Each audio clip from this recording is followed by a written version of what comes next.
ሰላም ጤና ይስጥልኝ የኔ ቤተሰቦች አላችሁልኝ ወይ? እኔ እግዚአብሔር ይመስገን በጣም ደህና ነኝ።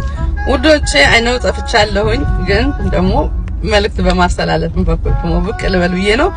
አንድ ማሳሰቢያ ማድረግ የምፈልገው ነገር አለ። መሐመድ ዘይን የሚባል በየቲክቶክ ላይ 400 የኢትዮጵያ ብርና 500 ቤት ኪራይ ቸግሮኛል፣ አንድ ልጅ አለችኝ ባካችሁ እርዱኝ እያለ ይላል። ስሙ እርግጠኛ ነኝ እንትኑም ራሱ መሐመድ ዘይን በሚል ነውና በእኔ ውሸታም ባለጌ ብዬ የጻፍኩበት በሱ ስለሆነ ነው ስሙን ያወቁት። የባንክ አካውንት የሚለምንበትን ለጀስት ለኢንፎርሜሽን ልንገራችሁ 10303043 757 10303043 የኢትዮጵያ ንግድ ባንክ ነው። ልጁ አልተቸገረም። ተደርጎለት እንኳን ተደርጎልኛል አይልም። ምክንያቱም አልተቀበልኩም ብሎ የእውነት እኔ ከሰው ሊያጣላኝ ነበረ። እኔ የባንክ ኢንፎርሜሽኑን ስላገኘው ነው። $4 ምንም አይደለችም ብለን ልንል እንችላለን።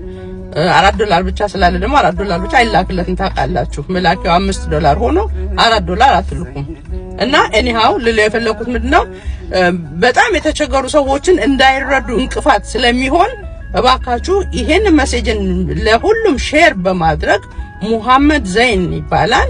የአረብኛ ጽፍ ነው ሎጎ ፒክቸሩ ያለበት የራሱ ፎቶ የለውምና አጭበርባሪ ነው።